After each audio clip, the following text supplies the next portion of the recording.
Hello, BISC132. This is the beginning of recorded lecture 4.5.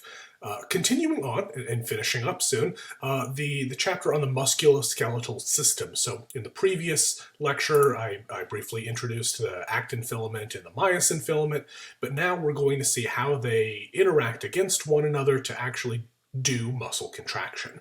Okay, so it looks more complicated than it is, but let's walk through this.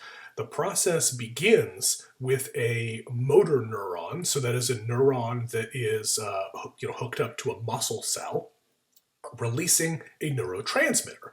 This neurotransmitter starts an action potential in the muscle cell. And this is kind of weird. In the last chapter, we all talked about neurons with action potentials, but these muscle cells are capable of receiving this specific neurotransmitter and starting their own action potential. The difference is a muscle cell is not going to relay that information to another cell. When the muscle cell receives the neurotransmitter and the action potential, it is going to lead to the release of calcium ions in that muscle cell. So let's walk through this in a stepwise fashion, number these. Again, the numbering is just to organize our stuff. I'm never going to ask, what's step 4 on a test?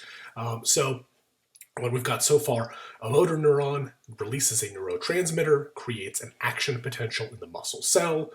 Calcium ions are released within the cell. So when I introduced the thin filament or the actin filament last time, I said it's composed primarily of the protein actin, and that's true, but there is another protein that's part of the thin filament, a protein called troponin. And when calcium is released in the muscle cell, calcium is going to bind to that protein troponin, and in doing so, exposing the myosin binding site. So before calcium comes in, before this happens, the myosin head is not able to bind to actin because troponin is not allowing that. But now that calcium is here, bound to troponin, now this can happen. So calcium binds to troponin, a protein on the thin filament, and exposes the myosin binding site on actin. Now, the myosin head, and again, this is why I pointed out that myosin has this distinctive, elongated structure with the head domain. The head of myosin binds to actin, forming what is called a cross bridge. It's just a connection between these two filaments. Now, it's worth pointing out that at this point, the myosin head has ADP bound to it. Remember, this is adenosine diphosphate. This is what happens when you spend ATP energy. So this is the spent form of this ADP, plus an inorganic phosphate here. We're going to see what happens to this soon enough, but I want to note this is the status at this point. So I guess this is step 4. Myosin head binds to actin, forming the cross bridge. Note, at this point, myosin has ADP bound. Okay, so next we have what's called the power stroke. This is where the myosin protein flexes. It moves this head domain, and in doing so, it moves the entire actin filament, the entire thin filament, just a little bit. Also, after this power stroke, the ADP and the phosphate are released. So, step 5, power stroke, myosin head bends, moves the entire thin filament, ADP is released.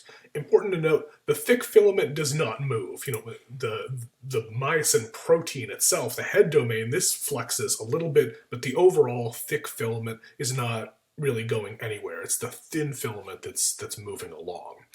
And it's also confusing because intuitively, at least, you would guess that ATP is going to be spent during this movement, that you would think, oh, okay, it's the power stroke, that's when you're spending energy. But as we're seeing, that is not true. So the energy has already been spent prior to this step. During this power stroke, the spent ADP and phosphate are released. We've already spent ATP. We'll get to that soon enough. Remember, this is kind of a cycle. So, okay, power stroke, thin filament is moved, thick filament is not. Now that the ADP and phosphate have left the myosin head, ATP can come in and bind to that, now freshly opened up site on the myosin head. So next step, ATP binds to myosin, and that actually breaks the cross bridge between the two of them. I mean, this is just a really small movement of the overall actin filament, and so, once it's done its power stroke, once it's flexed, it's ready to detach and have an ATP bound to it. So ATP binds to myosin, cross bridge breaks. Now we're spending energy. So next we have ATP spent to form ADP and phosphate, and this isn't physically doing anything right now. It's sort of energizing the myosin head to do the next power stroke, so putting it in the sort of cocked and ready position here. So ATP to ADP, priming myosin, that's a good way of phrasing it, priming myosin for the next round.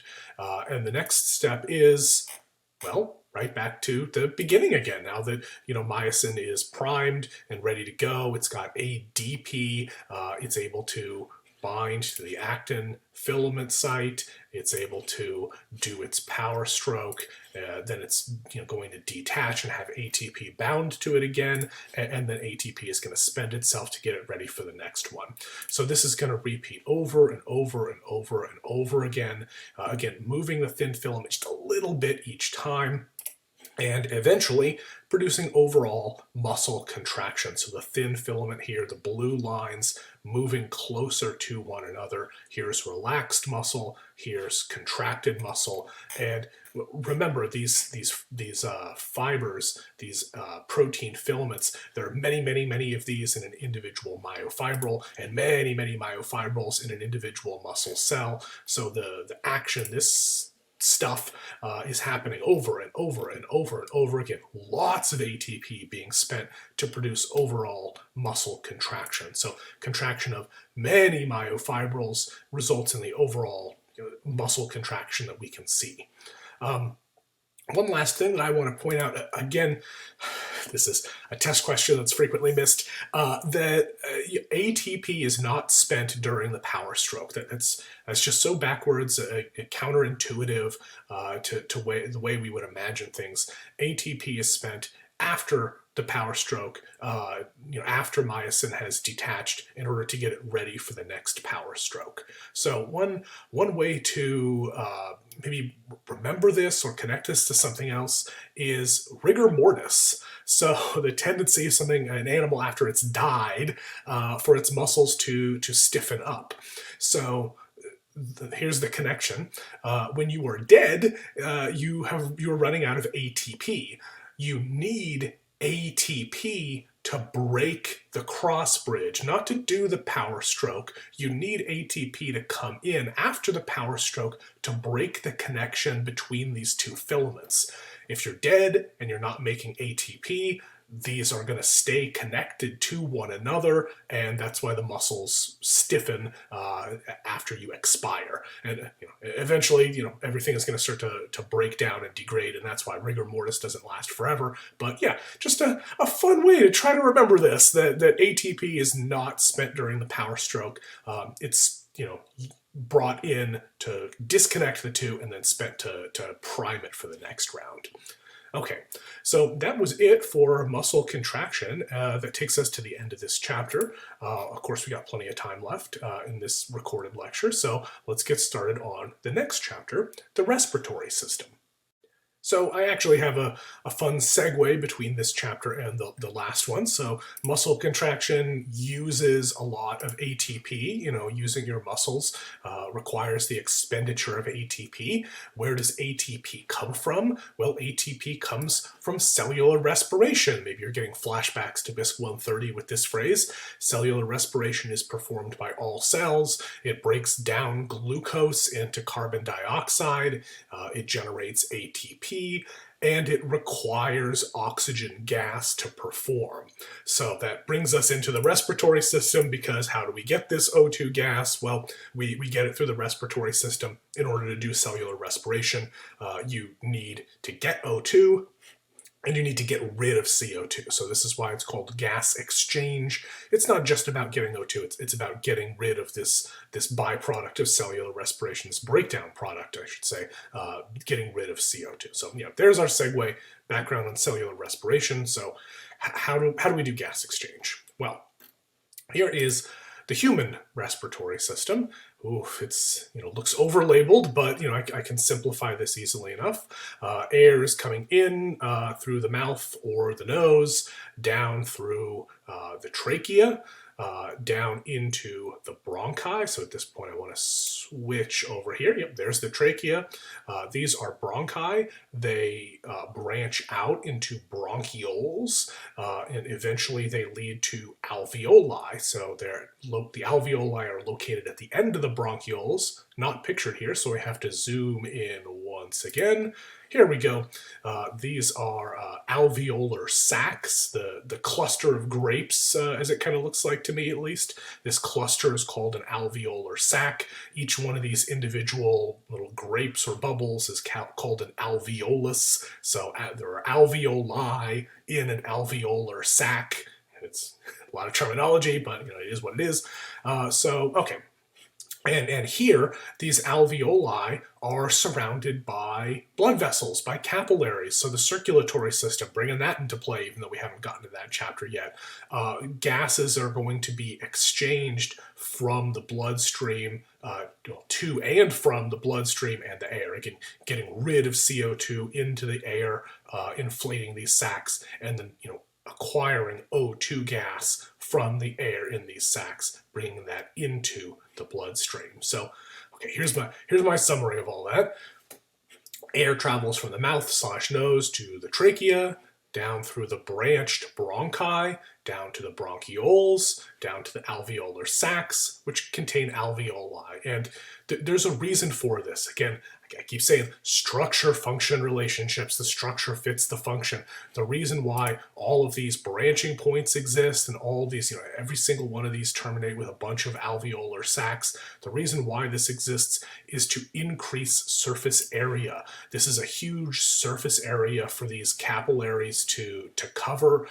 If you had a respiratory system that was just like one straight pipe or whatever, you would have a very limited amount of surface area to perform gas exchange. But by having all this branching and all of these alveolar sacs, the purpose of that is more surface area to do more gas exchange. So this organization, as complex as it is, the purpose for it is to increase surface area. And alveoli are surrounded by capillaries so that gases can exchange in that air that you've brought into the lungs with the blood. Now, at this point, I want to kind of connect this to a future chapter to go back to these bronchi. The bronchi are not completely naked on the inside. They're not just tubes. The bronchi are lined with cilia.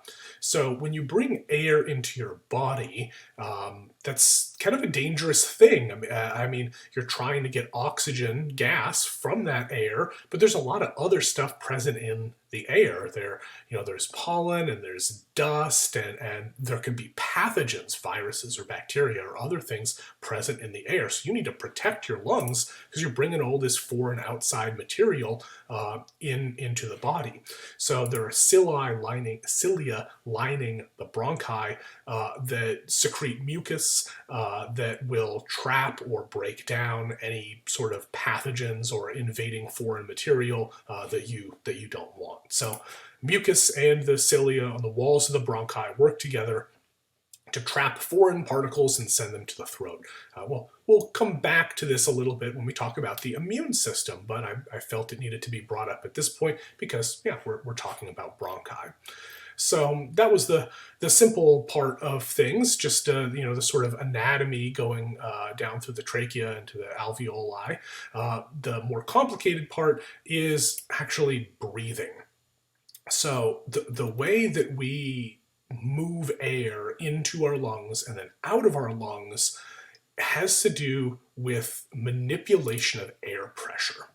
So our lungs alter the air pressure in our bodies in order to move this air. So here's the key statement to keep in the back of your head as we go through all of this.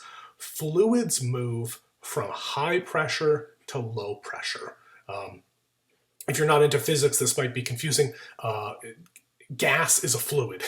Liquid is a fluid. Gas is a fluid. So we're not breathing liquid. We're breathing air, but air is a fluid, and fluids always move from high pressure to low pressure. Keep that in the back of your head. So step one, inhalation. So when we breathe in, we use muscles on the walls of the chest and this very special muscle here called the diaphragm. We contract these muscles to increase the size of the chest cavity, or the thoracic cavity as it's called.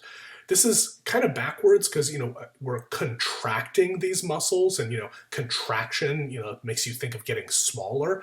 But by flexing these muscles, by contracting these muscles, we actually increase the size of this cavity. Now, we've just taken this internal portion of the body and we've quickly expanded its size. What that does is it creates negative pressure inside that thoracic cavity. Remember what I just said. Fluids move from high pressure to lower pressure. So when we expand our thoracic cavity by using these muscles, we've created a low pressure zone inside of this thoracic cavity. So air, a fluid, is just naturally going to do what it's going to do. It's going to move from the outside world where it's higher pressure into the lungs where it is now lower pressure. Just a fluid moving from high pressure to low pressure. Okay, here's my summary of that explanation. Step number one, inhalation. This increases the size of the thoracic cavity. Muscles on the walls of the chest and the diaphragm contract.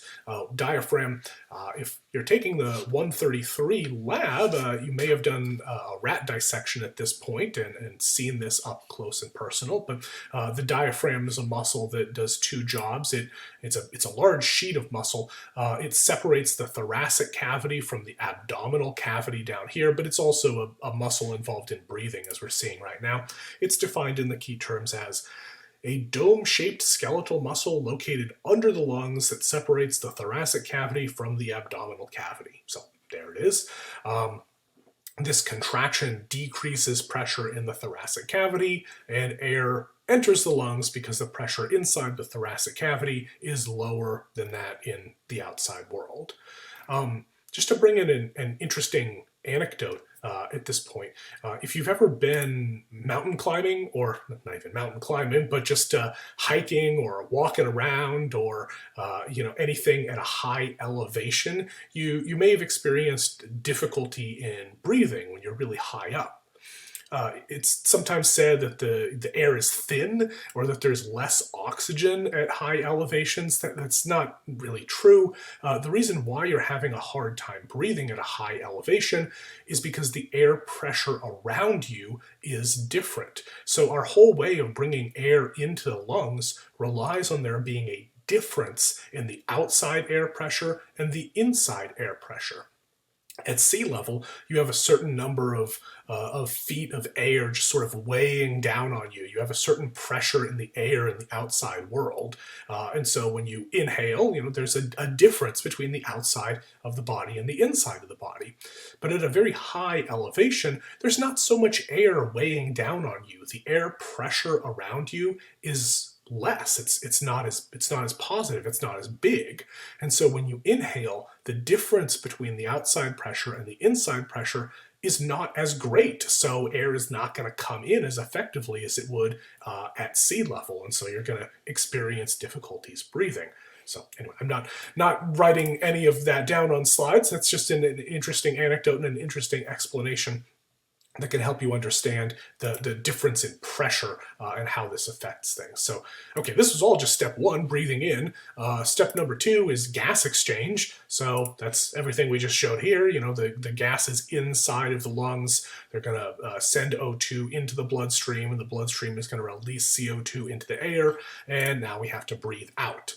So this is the exact opposite of breathing in. These muscles in the walls of the chest and the diaphragm are going to relax. When they relax, that's going to decrease the size of this thoracic cavity. So you've taken a certain amount of air that's in this cavity, and you've now made the cavity smaller. So what you're doing is you're creating high pressure inside this thoracic cavity. Fluids move from high pressure to low pressure. So again, this is all relative. The high pressure air, now that you've relaxed these muscles, is going to be at a higher pressure compared to the outside world. So the air is going to move from the lungs to the outside world. Simple enough. So exhalation, this is a decrease in the size of the thoracic cavity. Muscles on the walls of the chest and the diaphragm relax. Increases pressure in the thoracic cavity, so air moves out. So as simple as this is. So one last thing I want to talk about in this chapter has to do with these gases and where they actually go. So yes, we absorb them in these capillaries, but how do we move them around? I mean, obviously we've got a chapter on the circulatory system, coming up soon enough, but just a couple of things that I want to mention in the context of this chapter. So O2, let's talk about O2 and CO2. So oxygen gas, O2, as it turns out, is a really nasty compound. It can cause a lot of unwanted chemical reactions. It's a pretty dangerous molecule to cells, which is a little confusing. I mean, we need this to live, but I mean, it's dangerous. So we need it, but it's dangerous. So when it is absorbed, in these alveoli into the bloodstream, in these capillaries, you don't want it just floating around in the bloodstream. That's dangerous. So when O2 is brought into the body, it is actually bound up by a protein called hemoglobin, sort of kept safe, kept sequestered, not floating around freely. It's bound up by this protein called hemoglobin. Hemoglobin is then stored within red blood cells. So when we circulate oxygen or O2 gas, it's kept pretty safely inside of a red blood cell, inside of this protein. So O2 binds to hemoglobin, a protein within red blood cells, and that's how it circulates throughout the body. CO2 is a little bit different. CO2 is not as dangerous as O2 is, so it can just be transported in the bloodstream. But there's a bit of a twist. So when CO2 is in the bloodstream, and again, we're not acquiring this, we're generating this as a product of cellular respiration, where we're trying to send this to the lungs to get rid of, but it still has to be transported to make it there. CO2 is converted to something called bicarbonate. Maybe you recognize this slide from BISC130. Bicarbonate is a buffer, so it's a compound that resists changes in pH. It can act as a base or an acid going back and forth, helping to buffer the pH. Here's another slide from BISC130, keeping the pH, these are a bunch of different buffers here, but keeping the pH within a specific normal range. So this is a waste product of cellular respiration, but I mean, it's doing all this useful stuff as well. So that's kind of cool. So CO2 is converted to bicarbonate, which buffers blood pH. And, as great as this buffer is, we only need so much of it. So this is still a waste product that we're going to get rid of. Once it's in the lungs, it's converted back to CO2 by red blood cells. So they're doing this enzymatic reaction. It's not stored within them like O2 was, but they are performing this conversion. It's converted back to CO2 in the lungs, so we can get rid of it. So this is kind of weird. I mean, it's a waste product. We were trying to get rid of it, but it also functions as an important buffer, maintaining homeostasis in the blood. So, all right, so that takes us to the end of this chapter. This is a pretty short one on the respiratory system, and this lecture is a fair deal shorter than some of the other recorded lectures, but I really don't want to start another chapter right before the cutoff for the exam, and I have plenty of test questions for exam number 4, so this is admittedly a little bit shorter, but I think it's just fine. This is the end of recorded lecture 4-5, and this represents the cutoff of material for the end of exam number 4.